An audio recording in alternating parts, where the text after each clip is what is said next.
नीता सुबह से ही परेशान थी। रसोई में बर्तन पटक रही थी तो अमित ने चिल्लाते हुए पूछा, आज कौन सा पहाड़ टूट गया जो तुम रसोई में बर्तन पटक रही हो? कभी आराम से काम नहीं कर सकती क्या? और अगर कोई बात है तो मुंह से बोल दो, यूं बर्तन मत फोड़ो।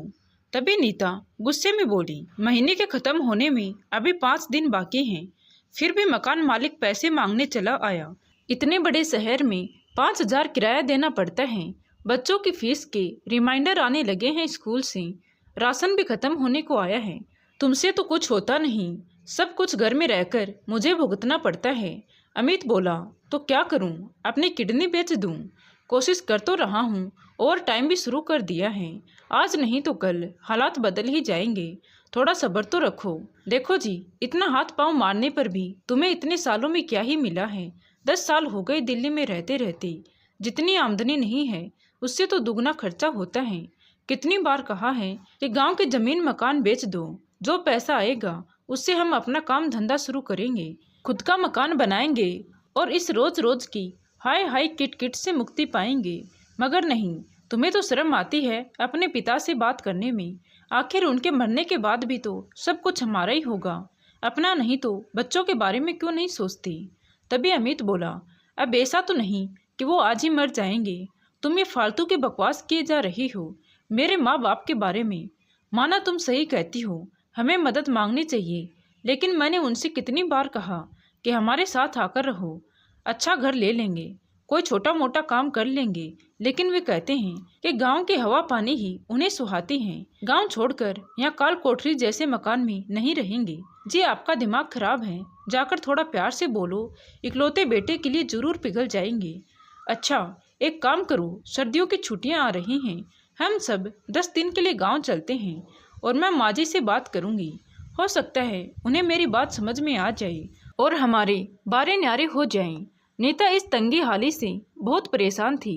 नीता खुद गरीब परिवार से थी, लेकिन बड़े शहर में आकर उसके सपने ख्वाहिश बहुत बड़े हो गए थे।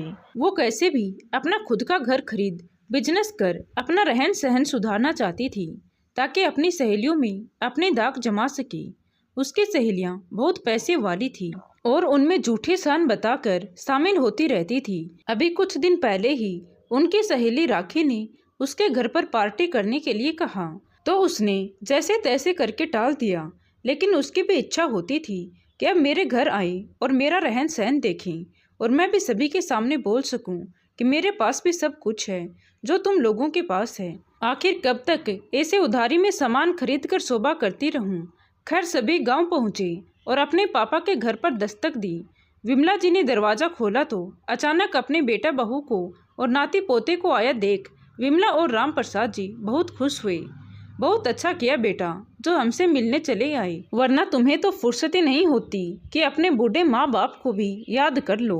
अरे बाबूजी, याद तो आपकी बहुत आती है, लेकिन क्या करूं, फैक्ट्री में काम बहुत है। सुबह का जाता हूं, रात को आता हूं, खाना भी ठीक से नहीं खा पाता और घर में नीता को भी बहुत काम रहते हैं, बच्चे संभालती है और स्कूल की छुट्टियां भी बहुत कम होती हैं। मगर इस बार सब कुछ छोड़ छाड़ कर हम आपसे मिलने आ गए। विमला जी बोली, बहुत अच्छा किया बेटा, तेरे पिताजी तो यूं ही तंज कसते रहते हैं, इनकी बातों का बुरा मत मानना। चलो तुम लोग हाथ मुंह धो लो, बढ़िया चाय नाश्ता बनाकर लाती हूँ। सबने चाय नाश्ता किया और अपने कमरे में आराम करने चले गए। अगले दिन नीता और अमित दोनों ही माँ बाबूजी की सेवा में लग गए।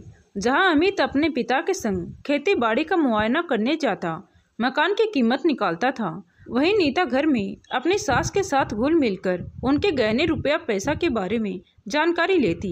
इतना प्यारा सम्मान पाकर माँ बाप दोनों धन्य हो गए। वो हमेशा सोचते थे कि बच्चों को शहर की हवा लग गई है, अब गांव की धूल मिट्टी खाने क्या ही आएंगे, हम जैसे बूढ़ों को यहीं मर जाना होगा। लेकिन अपने बेटा बहू का व्यवहार देखकर वे दोनों अति प्रसन्न थे। गांव वाले भी उनसे कह रहे थे कि अमित जैसा लायक बेटा है आपके पास। राम प्रसाद जी, अब तो तुम्हारे हाथ पांव ढंग से नहीं चलते, जाकर वहीं अपनी सेवा करवाओ, हमें पूरा विश्वास है अमित तुम्हें बहुत खुश रखेगा। लोगों के मुंह से ये बात सुनकर राम प्रसाद जी फूले नहीं समाते थे। अपनी बहू से इतनी सेवा पाकर विमला जी के होठों पर भी सिर्फ नीता बहू की बातें रहती। वो बड़े चाव से कभी उनके पैरों की मालिश करती, कभी सिर में तेल लगाती, चोटी करती उनके लिए अच्छा अच्छा खाना पका कर खिलाती। बच्चे भी दिन रात दादा दादी करती आगे पीछे घूमते फिरते। इसे देख दोनों दंपति के अंदर अपने बेटा बहू और पोता पोती के साथ रहने की इच्छा जागृत हो गई। एक दिन शाम को सभी मिलकर खाना खा रहे थे, तब राम प्रसाद जी बोले, बेटा शहर में कितने कमरों का मकान है? अरे बाबूजी, 2 कमरे हैं, उसी में रसोई बना रखी है। बेचारे बच्चे पढ़ने के लिए भी कभी छत पर तो कभी बरामदे में बैठे रहते हैं। रात को भी एक कमरे में ही सभी सो जाते हैं। ऊपर से साफ सफाई के लिए भी मकान मालिक की किचकिच अलग सुननी पड़ती है। किराया भी इतना है कि महीने की आधी तनख्वाह उसी में चली जाती है। कभी कभी लगता है खाए क्या। फिर राम प्रसाद जी बोले, ये तो बड़ी परेशानी है बेटा, क्यों ना हम एक काम करें, अपना गांव का ये मकान बेच देते हैं और तुम वहाँ बड़ा घर ले लो, सब मिलजुल कर रहेंगे। देखो तो सही, 8 दिन में मुझे इतना सुख मिला है। जब मैं हमेशा के लिए तुम्हारे पास रहूंगा तो मेरा बुढ़ापा सुधर जाएगा। जो बात करने में अमित हिचकिचा रहा था, वो बात खुद सामने से पिताजी ने कह दी, जिसे सुनकर नीता और अमित दोनों पति पत्नी का ही खुशी का ठिकाना ना रहा। अपने पति की बात सुन विमला जी बोली, ये तो बहुत अच्छा सोचे हैं जी, मेरे मन में भी यही था। इतनी प्यारी बहू मिली है, मैं हमेशा यही सोचती, काश इससे अपनी सेवा कराने का मौका भी मिलता। मगर आप ये गांव छोड़कर नहीं जाना चाहते थे, इसीलिए मैं डर के मारे बोलती नहीं थी। अगर आपके मन में ऐसा विचार आया है तो जल्दी कीजिए, इतना अच्छा मौका मैं हाथ से नहीं जाने दूंगी। हाँ पापा, इससे अच्छा और क्या होगा, हम अपने खुद के मकान में मिलजुल कर रहेंगे। फिर एक कार ले लूँगा और उसमें आपको बिठाकर मॉल, होटल, बाजार और मंदिर घुमाने ले जाया करूँगा। आप भी तो देखें, जलवे बड़े शहर के। सभी ठहाका लगाकर हंस पड़े। फिर अमित बोला, मगर बाबूजी, मकान क्यों, खेत की जमीन भी बेचकर यहाँ से चलते हैं, दोबारा आने का झंझट ही नहीं रहेगा। क्या कहते हैं? बेटा, जमीन पुरखों की निशानी है। देखता हूँ, मन तो नहीं करता, फिर भी देखता हूँ, क्या कर सकता हूँ। अगले दिन उन्होंने सारी बात अपने खास दोस्त मनोहर को बताई, जो कि गांव का बड़ा किसान था। सारी बात सुनने के बाद मनोहर बोला, राम प्रसाद, बेटा बहू के साथ जीवन बिताना अच्छी बात है। उसके लिए अपना मकान, खेत सब बेचकर चले जाना भी ठीक है, क्योंकि जहाँ बच्चे वहाँ माँ बाप को होना ही चाहिए। आखिर बुढ़ापे का सहारा तो वही है। मगर मेरा एक सवाल था दोस्त, अगर तुम्हें बुरा ना लगे तो। आजकल अखबारों में, मोबाइलों में ऐसी ऐसी खबरें आती हैं जिनको सुनकर कलेजा मुंह को आ जाता है।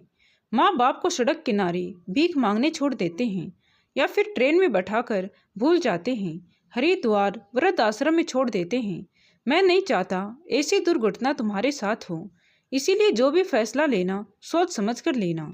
अरे दोस्त, वो कोई मूर्ख बदनसीब बेटा होता होगा जो अपने जन्म देने वाले माँ बाप को दर दर की ठोकरें खाने के लिए छोड़ देता होगा। ऐसा बेटा होने से तो माँ बांझ होना ठीक समझेगी। देखो भाई, बहू बेटा पर विश्वास रखो, पर अंधविश्वास नहीं करना। थोड़ा मुझ पर भरोसा रखो। चलो अभी मैं चलता हूँ, मुझे कुछ काम है। अगले दिन सब कुछ बेचकर अमित सभी को लेकर शहर आ गया। सब बहुत बढ़िया चल रहा था। राम प्रसाद जी ने बेटे को 3 कमरों का नया घर दिलवाया। कुछ पैसा बच्चों की पढ़ाई के नाम एफडी में जमा करा दिया। नीता अपने सास ससुर की खूब सेवा करती। कभी बाहर जाना होता तो बच्चों को उनके भरोसे छोड़ निश्चिंत होकर चली जाती। मगर धीरे धीरे घर का सारा कामकाज विमला जी के कंधों पर आ गया। इतने बड़े घर की साफ सफाई, बच्चों का टिफिन, उनकी देखभाल करना उनके लिए थोड़ा मुश्किल होने लगा। उस पर आए दिन बहू अपनी किटी पार्टी, जन्मदिन, हाउस पार्टियां करती रहती, जिसकी वजह से रसोई का सारा काम विमला जी को संभालना पड़ता था। कल बेटी बहू की शादी की सालगिरह थी। विमला जी ने रसोई का काम तो संभाल लिया, मगर रात होते होते उनके हाथ पांव अकड़ गए। जैसे तैसे रात में खाना खाया और सोचा रसोई की साफ सफाई और बर्तन सुबह कर लूंगी, मगर सुबह तक उन्हें बहुत तेज बुखार आ गया। जैसे तैसे अपने बेटे के आगे गिड़गिड़ाकर उसके हाथों से दवा मंगवाई। नीता को जैसे ही पता लगा सास बीमार है तो उसके देखभाल करने की वजह अपनी सहेलियों के संग घूमने फिरने निकल जाती। बच्चों के लिए बाजार से खाना ऑर्डर कर देती। बड़ी मुश्किल से राम प्रसाद जी ने विमला जी के लिए खिचड़ी बनाई और उन्हें दवा दी। 2 दिन बाद विमला जी की तबीयत थोड़ी ठीक हुई तो वो उठकर काम करने लगी। तब राम प्रसाद जी उनका हाथ पकड़कर बोले, बस करो भाग्यवान, अब इस उम्र में तुमसे ये सब नहीं होता। मैं देखता हूँ क्या कर सकता हूँ। आज आने दो अमित को, तो दोनों से बात करूँगा। जब अमित और नीता घर आई तब अपने बेटे बहू से उन्होंने कहा, बेटा क्यों न साफ सफाई के लिए काम वाली बाई लगा ली जाए, क्योंकि अब तुम्हारी माँ से इतना काम नहीं होता। ये सुनते ही नीता और अमित बोले, कभी तबीयत खराब हो जाती है, उसके लिए हम घर के नियम नहीं बदल सकते। और बाबूजी, मेरी तनख्वाह भी इतनी है कि घर खर्च निकल जाए, और बाकी के जो पैसे थे हमने घर खरीदने में लगा दिए। अब बाई को देने के लिए रुपया कहाँ से आएगा? नीता और माँ मिलकर घर को संभाल रही हैं, तो उन्हें संभालने दीजिए, आप बस आराम कीजिए। मगर राम प्रसाद जी जानते थे बहू तो किसी काम को हाथ लगाती ही नहीं, और विमला जी कई दिनों से बीमार होकर भी काम काज में लगी हैं। बेटा, मैंने तेरे लिए इतना किया तो अपनी माँ के लिए काम वाली की व्यवस्था तो कर ही सकता है। नीता, बहू को तो पार्टियों से फुर्सत नहीं, और फिर तू घर में रोज नया सामान लेकर आता है। कल की बात देख लो, तुमने नीता को शादी की सालगिरह पर नया सोने का हार सेट लाकर पहनाया है। ये सब देखकर मुझे नहीं लगता कि पैसों की कोई तंगी चल रही है। तभी बहू नीता तमतमाते हुए बोली, हद करते हैं बाबूजी, अब आप अपने घर में अपने बच्चों को नजर लगा रहे हैं, जबकि आपको तो खुश होना चाहिए कि आपके बेटे ने बहू के लिए जेवर जोड़ा है। आखिर काम तो वो परिवार के ही आएगा ना, कौन सा मैं खा जाऊंगी उसे। और फिर आप दोनों दिन भर करते क्या हैं? मुफ्त का खाना खाते हैं, थोड़ा हाथ पाँव चला लोगे या अपने पोता पोती को संभाल लेंगे तो घिस नहीं जाएंगे। बात बहुत बढ़ गई। राम प्रसाद जी को सहन ना हुआ और गुस्से में बोले, तुम्हारी हिम्मत कैसी हुई मुझसे इस तरह बात करने की? भूलो मत, मेरी वजह से आज तुम इतने बड़े घर की मालकिन बनी हो। कोई एहसान नहीं किया बाबूजी आपने, हर माँ बाप अपने बच्चों के लिए करते हैं। आखिर घर अपने बेटे के लिए खरीदा है, वो भी इतने सालों बाद तड़पा तड़पा कर। अब जाकर हम तसल्ली से जी रहे हैं तो आपको चैन नहीं पड़ रहा। और माँ जी, गाँव में अकेले ही तो सारा काम करती थी ना, अब शहर आते ही उन्हें नौकर चाहिए। तभी अमित चिल्लाया, आप लोग झगड़ा मत कीजिए, अड़ोस पड़ोस के लोग सुन रहे होंगे। बाबूजी, मैं कुछ करता हूँ, आप अपने कमरे में आराम कीजिए। बेटे की बात सुन राम प्रसाद जी और विमला जी दोनों अपने कमरे में चले गए। तब अमित नीता का हाथ खींचते हुए उसे कमरे में ले गया और जोर से बोला, शर्म नहीं आती तुम्हें? किस तरीके की बात करती हो? उनका सब कुछ लूटकर अब हम उन्हें धोखा कैसे दे सकते हैं? सही तो कह रहे हैं, उन्हीं की वजह से तो इतना बड़ा घर मिला है, वरना चप्पल घिस घिस कर पैरों में घाव बन गए थे। मगर किराए के मकान से छुटकारा नहीं मिला था। देखो जी, तुम पहले भी किसी काम के नहीं थे, आज मेरी वजह से इतना बड़ा घर और रुपया पैसा मिला है। मैं तो जैसी थी वैसी ही हूँ और रहूंगी, तो कोई मुझे पार्टियों में जाने आने से नहीं रोक सकता। अगर कुछ करना है तो अपने माँ बाबूजी को वापस गांव का रास्ता दिखाओ। तमतमाते हुए नीता बोली, गांव किस मुंह से भेजूं? सब कुछ तो बेचकर यहाँ आ गई, अब क्या झोपड़ी बनाकर देता फिरूं? नीता बोली, कोई बात नहीं, शहर में रखने का मन है तो वृद्ध आश्रम में छोड़ आओ, कभी कभार जाकर मिलना, ज्यादा हो तो फल मिठाई भी दे आना, नहीं तो मैं बता देती हूँ मैं अपने मायके चली जाऊंगी। अमित बेचारा धम से बिस्तर पर बैठ गया, सोचने लगा, माँ बाबूजी का साथ दिया तो पत्नी और बच्चे छूट जाएंगे, और अगर पत्नी बच्चों के साथ रहा तो माँ बाबूजी को छोड़ना ही पड़ेगा। मगर घर की सुख शांति के लिए फैसला तो लेना ही होगा। अब ऐसे गहन चिंतन करने की जरूरत नहीं है, कल हमारी फ्लाइट है, पहले जरा घूम फिर आते हैं, फिर आकर इस मुसीबत से कैसे छुटकारा पाना है सोच लेना। लेकिन नीता, तुम ही सोचो, वे लोग वृद्ध आश्रम में कैसे रह पाएंगे? तुम थोड़ा एडजस्ट कर लो, अच्छा रहेगा। सोचो उनके यहाँ रहने से कितने फायदे हैं। तुम बच्चों को छोड़कर कितनी निश्चिंता से घूमने फिरने पार्टी करने जा सकती हो। साफ सफाई बागवानी की चिंता नहीं होती, और माँ बढ़िया बढ़िया खाना बनाती है, मुझे तुम्हें परेशान नहीं करना पड़ता। बच्चे स्कूल से आते हैं, उन्हें दादा दादी का प्यार मिल जाता है, और देखा जब कभी हमने घूमने जाना हो तो घर में ताला भी नहीं लगाना पड़ता। फ्री की चौकीदारी अलग। उन दोनों के इस घर में रहने से बहुत फायदे हैं, थोड़ा समझो।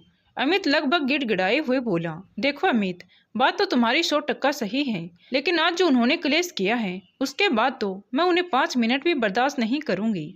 मगर तुम कहते हो तो उन्हें हमारे घर लौटने तक इस घर में रहने की परमिशन देती हूँ, मगर उसके बाद उनका बोरिया बिस्तर यहाँ से बंद जाना चाहिए।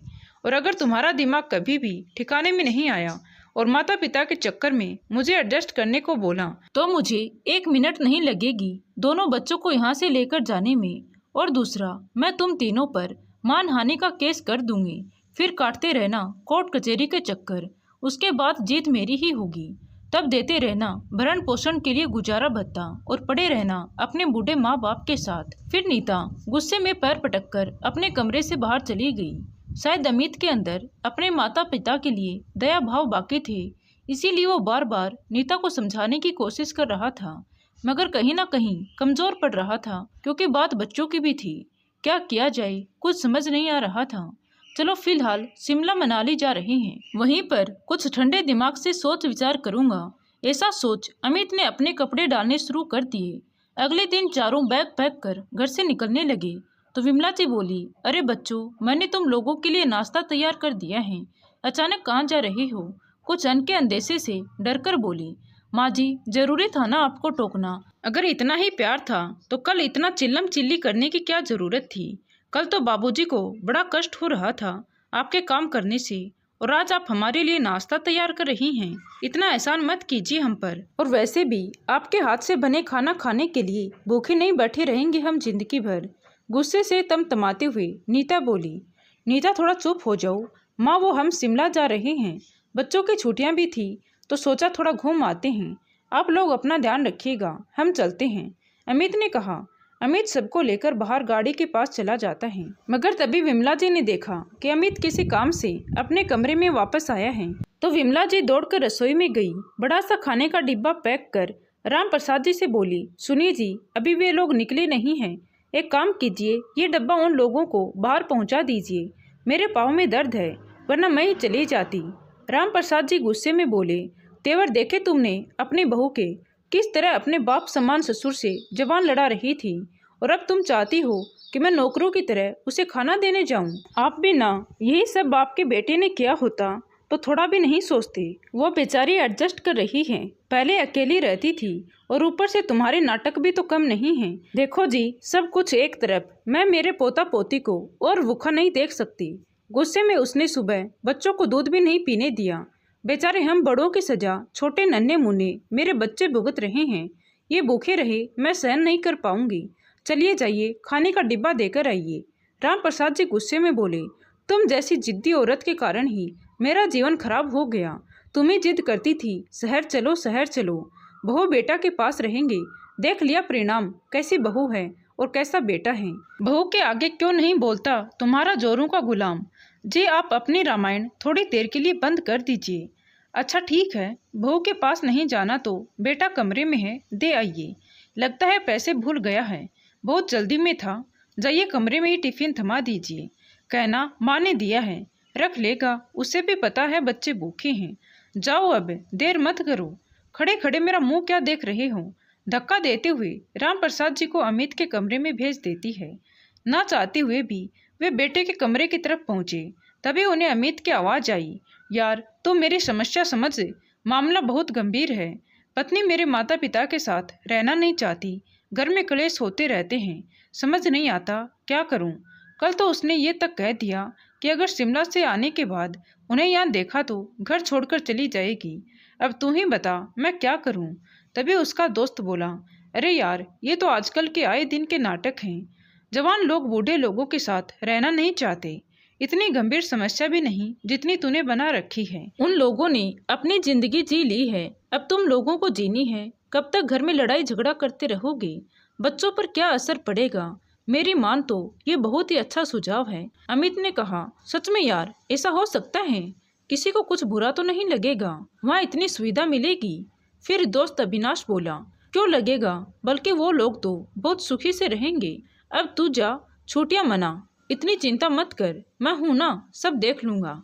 हाँ यार, तूने तो मेरी सारी चिंता ही खत्म कर दी। ठीक है, शिमला से आते ही तू सब संभाल लेना। हाँ हाँ, सब संभाल लूंगा। चल अब रखता हूँ, बाय।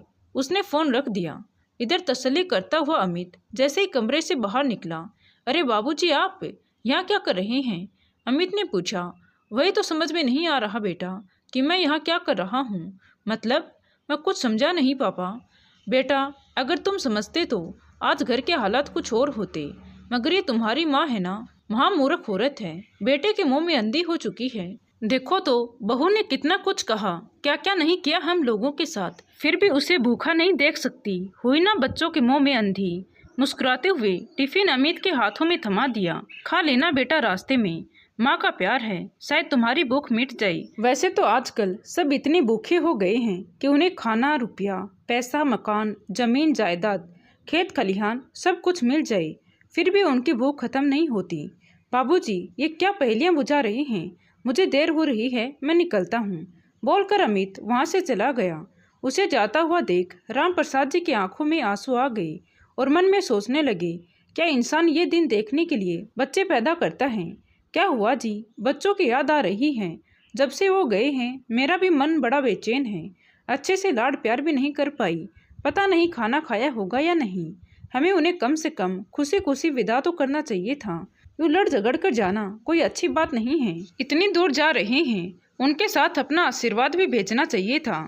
फिर अपने मन को समझाते हुए बोलती है, कोई बात नहीं, थोड़ी देर के बाद फोन पर बहू बेटे से बात कर लूंगी। चुप हो जाओ भाग्यवान, गुस्से में लाल आंखें करते हुए राम प्रसाद जी बोले। बहुत हुआ तुम्हारा लाड प्यार। तुम जिन लोगों पर अपना इतना दुलार लुटा रही हो वह तुम्हारे साथ क्या करने वाले हैं इसका तुम्हें पता भी नहीं है। और अगर मैंने बता दिया तो तुम्हारे पैरों तले जमीन खिसक जाएगी। ये प्यार किस चिड़िया का नाम है ये भी भूल जाओगी कि तुम्हारा भी परिवार है। भांग खा लिए है क्या? सुबह सुबह कैसी बहकी बहकी बातें कर रही हैं? क्या हुआ है मुझे बताइए। विमला जी घबराते हुए पति से पूछती हैं। तुम सुनना चाहती हो तो सुनो। एक ही सांस में जो कुछ भी उनके मन में था सब कुछ बोल दिया। सुनते ही विमला जी धम से कुर्सी पर बैठ गई। क्या इतना बड़ा धोखा, वो भी इन बेटे बहू से? हे प्रभु, ये सब देखने से पहले मुझे दुनिया से क्यों नहीं उठा लिया? तुम चिंता क्यों करती हो विमला? मैं भी ऐसा सबक सिखाऊंगा कि जिंदगी भर अपने बाप को याद रखेंगे। और ये उदाहरण हर बेटे के लिए होगा। जी आप क्या कर लेंगे, क्या करने वाले हैं, मुझे भी तो बताइए। तुम चुप कर जाओ, बोलकर वो बाहर चले गए। 7 दिन की छुट्टी खत्म होने पर नीता और अमित बच्चों सहित घर लौट रहे थे। सच में अमित, इस बार तो मजा ही आ गया। पहली बार हम इतनी दूर घर द्वार की चिंता किए बगैर घूमने गए थे। हसीन वादियों में दिल भी खुश हो गया। बच्चों ने भी बहुत एंजॉय किया। ये देखो कितनी सुंदर तस्वीरें आई हैं। अब तो घर में आराम करने का इरादा है। नीता और अमित दोनों ही बातों में मस्त और व्यस्त थे। कब घर आया पता ही नहीं चला। गाड़ी रुकते ही, तुम चलो मैं सामान उतारता हूँ, तुम बच्चों को लेकर आराम करने कमरे में पहुँचो। अरे अमित, घर में ये लड़कियाँ क्या कर रही हैं? आश्चर्य से नीता ने अपने पति से कहा। देखा तो 2 बालकनी में 2 बगीचे में बैठी थी। तभी वहाँ से जाती एक लड़की को रोककर अमित ने पूछा, आप लोग कौन हैं और हमारे घर में क्या कर रही हैं? यहाँ तो हमारे माँ बाप रहते हैं, आप यहाँ किसकी इजाज़त से घूम रही हैं? भैया, ये घर तो राम प्रसाद जी का है, उन्होंने हमें किराए पर दिया है। हम लोग पास के एक कॉलेज में पढ़ते हैं। घर दूसरे शहर में है, ये घर कॉलेज से पास है, इसीलिए यहाँ कमरा किराए पर लिया है। वैसे आप लोग कौन? पहले तो कभी नहीं देखा। कमरा किराए पर दिया है। ये बात सुनकर अमित और नीता दोनों के तोते उड़ गई। ये माँ बापूजी ने क्या कर डाला? घर किराए पर दे दिया, वो भी हमसे बिना पूछे। उनकी इतनी हिम्मत। बहू बेटा दोनों गुस्से से तमतमाते हुए घर के अंदर प्रवेश किया। देखा तो अम्मा बाबूजी टेबल पर बैठे चाय नाश्ता कर रहे थे। माँ बाबूजी बेटे के जाते ही घर को हॉस्टल बना दिया। आखिर आपने ये सब किससे पूछकर किया? और माँ बाबूजी इस उम्र में सटिया गए हैं, मगर आपने भी उन्हें नहीं रोका, लड़कियों को कमरा किराए पर दे दिया। फिर नीता भी गुस्से में चिल्लाई, मेरा कमरा इन लड़कियों को दे दिया, मेरा सारा सामान कहाँ है? बाबूजी, घर में छोटी मोटी लड़ाई होती रहती है, मगर कोई ऐसे अपने बेटे को अपमानित करता है? अब आप ही बताइए, हम लोग कहाँ जाएंगे? और दूसरी बात ये, घर आपके बेटे का है, आपने हमसे बिना पूछे ही सब डिसीजन कैसे ले लिया? नीता तिल मिलाते हुए बोली। आराम से चाय का कप टेबल पर रखते हुए राम प्रसाद जी बोले, कौन सा घर, किसका घर? तुम लोग किस हक की बात कर रहे हो? और मुझे कुछ भी करना है उसके लिए तुम लोगों से पूछने की जरूरत है? मुझे नहीं लगता। और फिर जो तुम दोनों करना चाहते थे वो मैंने कर दिया, बस फर्क इतना है, इस घर से हम दोनों जाने वाले थे, अब तुम दोनों चलते बनो। बाबूजी के मुंह से ऐसी बातें सुनते ही दोनों का मुंह खुला का खुला रह गया। फिर भी नीता कहाँ पीछे रहने वाली थी? यह घर तो मेरे पति का है, आप किस हक से इसे किराए पर चढ़ा सकते हैं? बहू, शायद तुम भूल गई हो, यह घर तुम्हारी सास के नाम पर लिया गया था। पूछो अपने पति से। टैक्स बचाने के चक्कर में उसने महिला सीनियर सिटीजन के नाम पर रजिस्ट्री करवाई थी। पैसे बचाने थे इसे, उसे चक्कर में बड़ी भूल कर दी। मगर इसके भूल हमारे लिए अच्छी साबित हुई। मगर बाबूजी, आप भूल रहे हैं, पिता की प्रॉपर्टी में बेटे का पूरा अधिकार होता है। हम कोर्ट कचहरी कर आपसे अपना हक लेकर रहेंगे। आगे की सारी बात वकील साहब तुम्हें बताएंगे। इतने में वकील माधव और उनके गांव के खास दोस्त मनोहर जी वहां पहुंच गए। वकील साहब बोले, कानूनन इस घर पर तुम्हारा कोई हक नहीं है, क्योंकि इस घर में लगा सारा पैसा राम प्रसाद जी की किसानी की कमाई का लगा है, जिसके गवाह खुद मनोहर जी हैं, जिन्होंने खेत की जमीन खरीदी है। तो जो भी कुछ है सब राम प्रसाद जी का है, और उनकी मर्जी के बगैर तुम्हें फूटी कोड़ी नहीं मिल सकती। करते रहो लाख कोर्ट केस। सारी बाजी हाथ से जाते हुए देख नीता गिरगिट की तरह रंग बदलती हुई बोली, माँ बाबूजी, आखिर गलती तो बच्चों से ही होती है। बड़ों का फर्ज है उनकी गलती पर उन्हें समझाएं, उन्हें डांटें, मगर इस तरह घर से बेघर कर देना गलत है। कुछ नहीं तो आप अपने पोता पोती की सोचो, क्या करेंगे, कहाँ जाएंगे बेचारे। हाँ पापा जी, जरूर कोई गलत फहमी हुई है और उसके चलते आप इतना बड़ा कदम उठा रहे हैं। छोटे मोटे झगड़े आखिर किस घर में नहीं होते, उन्हें सुलझाना चाहिए, ना कि दूसरों को बुलाकर घर में तमाशा करना चाहिए। उसका इशारा वकील साहब और दोस्त मनोहर जी पर था। आप समझिए बाबूजी, बाहर वाले लोग आकर सिर्फ हंसी उड़ाते हैं, घर वाले होते हैं जो एक दूसरे की समस्या को समझ सकते हैं। आज तक चुप रहने वाली विमला जी बोल पड़ी, वाह बेटा, तेरी नसीहत सुनकर तो मैं बहुत खुश हुई। कम से कम तुझमें इतनी अक्ल तो है, आज जान गए कि बाहर वाले और घर वाले में क्या फ़र्क होता है। लेकिन अब तो मेरी नसीहत सुन। अपने बेटा बहू पर यकीन करके मैंने दुनिया की सबसे बड़ी गलती की। तुम लोगों पर इतना भरोसा किया, सब कुछ तुम पर वार दिया, तुम्हारे बाबूजी से भी लड़ाई की, हर बार यही कहती रही, शांति बनाए रखो, घर का मामला है सुलझ जाएगा। मगर तुमने तो हमें वृद्ध आश्रम भेजने का पूरा इंतजाम कर लिया था। तभी अमित और नीता एक दूसरे की शक्ल देखने लगे। तब राम प्रसाद जी बोले, घबराओ मत बेटा, ये बात तो मैंने उसी दिन सुन ली थी जिस दिन तुम शिमला जाने के लिए निकल रहे थे। चाहता तो मैं उसी दिन तुम दोनों को घर से बाहर निकाल देता, लेकिन तुम मुझे आश्चर्यचकित करते। उससे पहले ही मैंने तुम्हें हैरान कर डाला। मैं तुम्हें बताना चाहता था कि प्लान तुम ही नहीं मैं भी बना सकता हूँ। अब तुम ज़्यादा देर मत करो, तुम्हारा सामान स्टोर रूम में पड़ा है, फटाफट उठाओ और चलते बनो। मगर बाबूजी, मैं कहाँ जाऊँगा? बेटा, इसकी चिंता तब करनी चाहिए थी जब तुम अपने बूढ़े माँ बाप को घर से निकालने का सोच रहे थे। बेटा, अगर ऐसा होता तो मैं भी तुम्हारे दादा दादी को निकाल देता, मगर मैंने भी तो उम्र भर उनकी सेवा की। ये सब तुमने अपनी आंखों से देखा था, फिर तुम ऐसा कैसे कर सकते हो? चलो मान लेते हैं तुम्हें अलग रहना था, तो साफ साफ बता देते, हम लोग अपना इंतजाम कहीं और कर लेते। मगर इस तरह हमें घर से बेघर करने के तरीके तुम्हें नहीं आजमाने चाहिए थे। अब इसकी सजा तो तुम्हें मिलेगी। माँ, आप ही समझाइए न पापा को। मेरे पास तो इतना पैसा भी नहीं है कि मैं एक महीने का किराया दे सकूं। जो था सब खर्च कर दिया। बेटा, ये सब पहले सोचना चाहिए था। जो भी खर्चा पिछले 1 साल से कर रहे थे वो बाबूजी की मेहनत के थे। बहू, केस तो मैं करूँगी तुम पर। वकील साहब, फटाफट केस बनाइए। बेटा, बहू द्वारा घर से निकाल देने की साजिश। हमारे पैसों से प्लाट या गहने खरीदे गए, छुट्टियां मनाई गई, सारा पैसा वसूल करना है। कीजिए बहू बेटे पर मानहानि का दावा। माँ विमला जी ने कठोर शब्दों में कहा। अब तो नीता के मुंह में कोई शब्द ना बचे। हर बात पर कोर्ट कचहरी की धमकी देती थी। आज बहू को सास के मुंह से वही सब सुन उसे एहसास हुआ कि कितनी गलती करती थी। पैसे और गहनों के लालच में इतनी अंधी हो गई थी कि बूढ़े सास ससुर को मोहरा बनाकर इस्तेमाल कर रही थी। पैसों के लिए गांव से लाई और शहर लाकर नौकरों से भी बुरा बर्ताव किया। इतने से भी जब मन नहीं भरा तो दोनों को वृद्ध आश्रम में भेजने की योजना बना डाली। हम जिम्मेदारियों से मुक्त जीवन जीने की कोशिश में लगे रहे, मगर भूल गई जिम्मेदारियां कभी खत्म नहीं होती। तभी नीता हाथ जोड़कर अपने सास ससुर से बोली, माँ बाबूजी, आपने जो किया अच्छा किया, हम इसी लायक हैं। मुझे तो अमित ने कई बार रोका भी, मगर मैं नहीं मानी। मेरी वजह से आज एक बेटे पर से माँ बाप का भरोसा उठ गया है। सोचती हूँ अगर कल को यही सब मेरे साथ हुआ होता तो। मगर अब मैं अपनी भूल सुधारने की कोशिश करूँगी, सिर्फ इसीलिए नहीं कि मुझे रुपया पैसा चाहिए, बल्कि इसीलिए कि देवता समान माता पिता का दिल दुखाने का प्रायश्चित करना है। राम प्रसाद जी और विमला जी दोनों ही दोबारा अपने बेटे बहू की बातों में नहीं आना चाहते थे।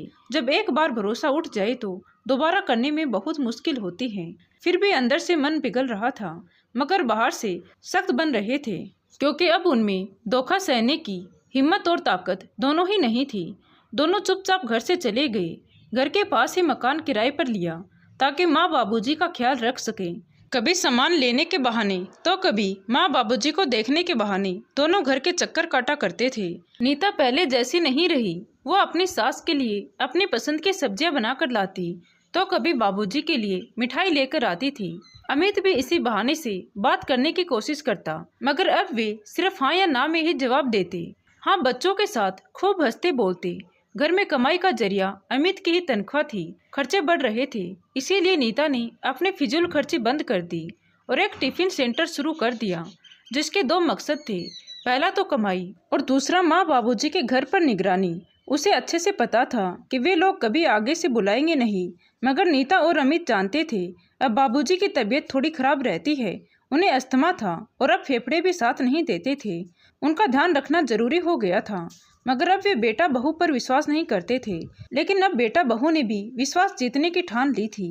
एक दिन नीता लड़कियों को डिब्बा पहुंचाने घर पहुंची तो देखा बाबूजी हॉल में बेहोश पड़े थे। पीछे से विमला जी मंदिर से पहुंची। उन्हें ऐसी हालत में देखकर रोना पीटना चालू कर देती हैं। माँ जी चुप हो जाइए, इस तरह रोने चिल्लाने से कुछ नहीं होगा।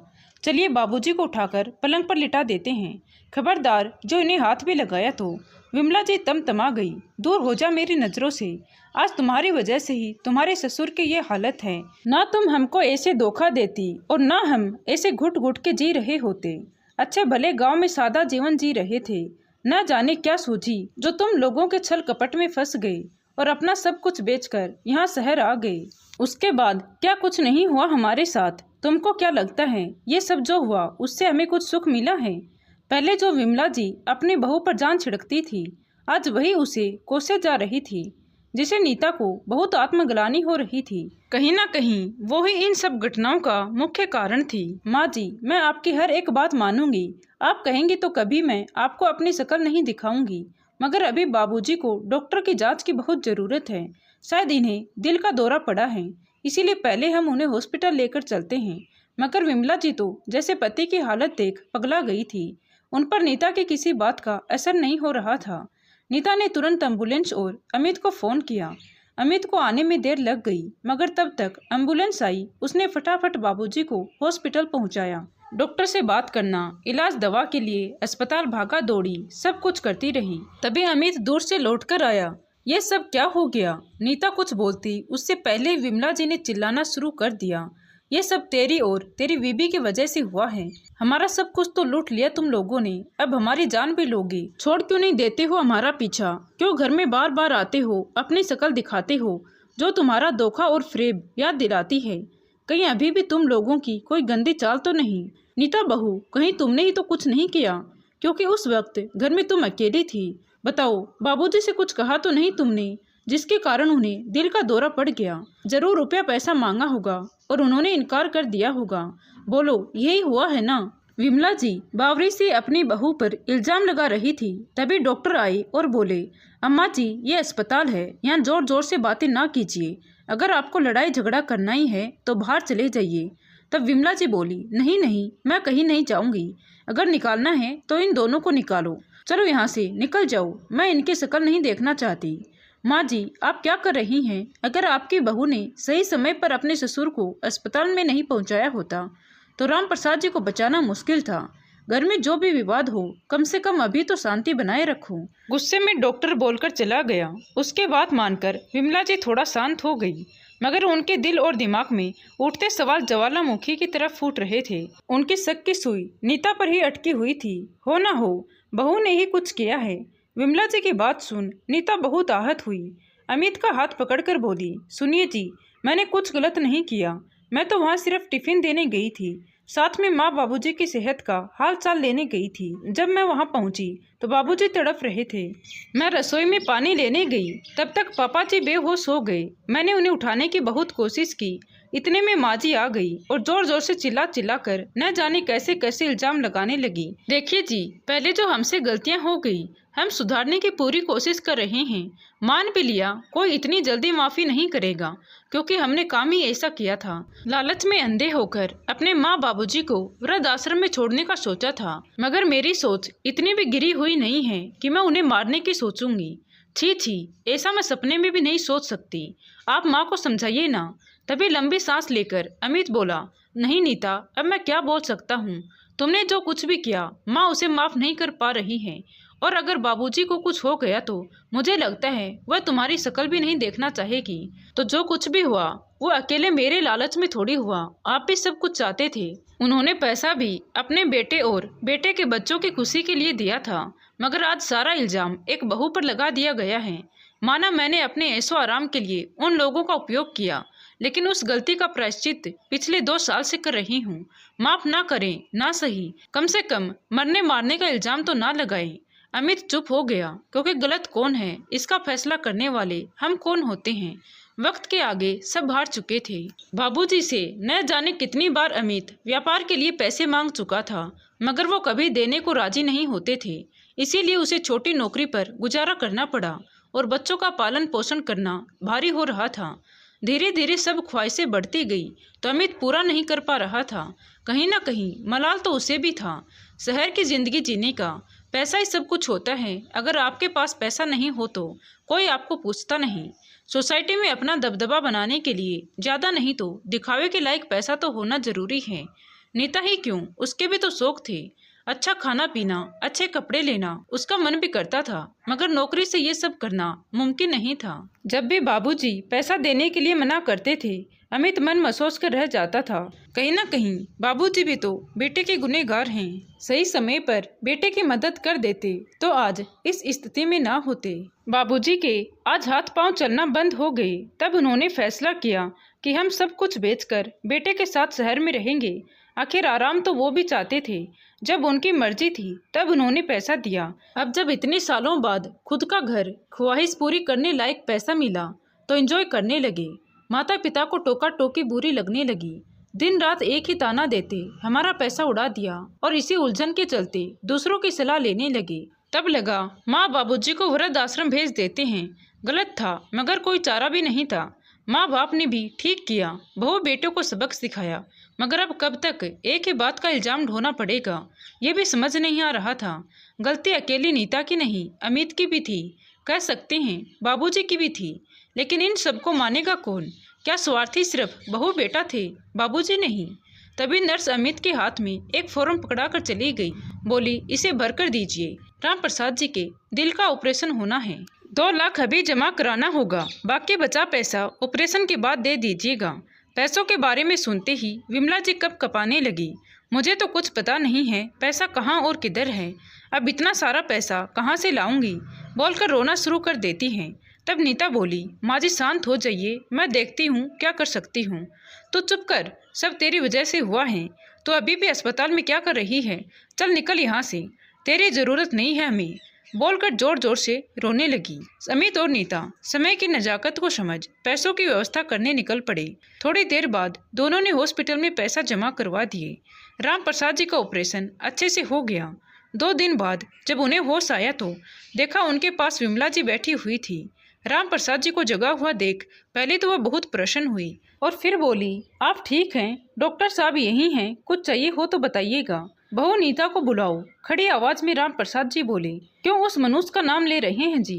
पहले आप ठीक हो जाइए, घर चलिए, फिर जो सजा देनी है उसे हम देते रहेंगे। इस बार हम साफ कह देंगे कि मोहल्ले से ही दूर चली जाए, ताकि दोबारा हमारे घर में ताकने झाँकने कभी ना आए।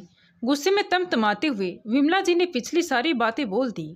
बेटे बहू को बुलाओ, तभी बताऊंगा क्या कहना चाहता हूँ। पति की इच्छा मान विमला जी ने बाहर आकर बहू बेटों को दोनों को अंदर बुलाया। दोनों के अंदर आते ही राम प्रसाद जी बोले, विमला, बहू की वजह से कुछ भी नहीं हुआ है। मैं वहाँ अकेला चक्कर खाकर गिर पड़ा था, तभी बहू ने मुझे उठाने की कोशिश की, पानी पिलाया, कहती रही बाबूजी आपको कुछ नहीं होगा। इतने में तुम आ गई और तुमने जाते ही जोर जोर से चिल्लाना शुरू कर दिया। मैं इशारों में तुम्हें चुप रहने को कह रहा था, मगर तुम नहीं समझी और मैं बेहोश हो गया। मैंने अभी डॉक्टर से भी पूछा तो पता चला कि तुमने बहू को क्या कुछ नहीं कहा, फिर भी उसने मेरी जान बचाने के लिए अपनी मेहनत का पैसा और गहना सब कुछ बेचकर मेरे इलाज पर खर्च कर दिए। ये इस बात का सबूत है कि बहू सच में अपनी गलती का पश्चाताप कर रही है, ना कि हमारे घर आकर हमसे रुपया पैसा लूटना चाहती हैं। अभी तक जो कुछ हुआ उसे भुलाने में भलाई है। मैं चाहता हूँ बेटा, बहू और बच्चे हमारे साथ आकर रहें, और अगर कोई परेशानी है तो मिलजुल कर हल करें। नीता बहू, तूने मेरी जान बचाकर ये साबित कर दिया कि तुम सच में अपनी की गई गलती की पश्चाताप कर रही हो। तो बेटा, मैंने तुम्हें माफ किया। और अमित, मैं जानता हूँ तू शुरू से अपना डिपार्टमेंट स्टोर खोलना चाहता था, मगर हर बार मैंने तुझे पैसे देने से इनकार कर दिया, जिसकी वजह से हमेशा तुझे पैसों की तंगी बनी रही। लेकिन अब मैं तुझे तेरा सपना सच करने के लिए पैसा तो दूंगा ही, साथ में तेरी दुकानदारी में हाथ भी बटा दूंगा, ताकि ये बहू द्वारा दी गई जिंदगी मैं अच्छे से जी सकूं।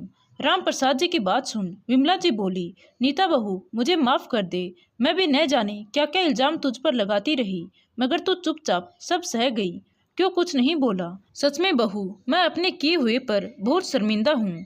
माँ, आप मुझसे माफ़ी मत मांगो, गलती तो मैंने की थी, जिसकी सज़ा मैं भुगत रही थी। मेरे कर्म ही ऐसे थे, तो मेरे साथ ये सब होना लाजमी था। जब हम कोई बहुत बड़ी गलती करते हैं तो उसका दाग आसानी से छुटा नहीं पाते हैं। और फिर आप तो मेरी माँ समान हैं, आपके कहे का क्या बुरा मानना। नहीं, मैं भी अब अपनी गलती का भुगतान करूँगी। तेरे टिफ़िन सेंटर में मुझे भी नौकरी दे देना। आम का अचार, चटनी बनाना, सब्जियों की काट छट करना मैं खूब अच्छे से जानती हूँ। माँ जी, आप भी ना और कितना पाप चढ़ाएंगे अपनी बहू पर। अगर बाबूजी ने मुझे मौका दिया है तो मैं आपकी खूब सेवा पानी करूँगी। आप बस बैठे बैठे हुक्म दीजिएगा, मुस्कुरा कर बोली। अंत भला तो सब भला। अब वह परिवार खुशी खुशी एक साथ जीवन व्यतीत कर रहा था। तो दोस्तों, आपको ये कहानी कैसी लगी कमेंट करके ज़रूर बताएं। कहानी अच्छी लगी हो तो प्लीज़ वीडियो को लाइक, शेयर एंड सब्सक्राइब जरूर करें। Thank you.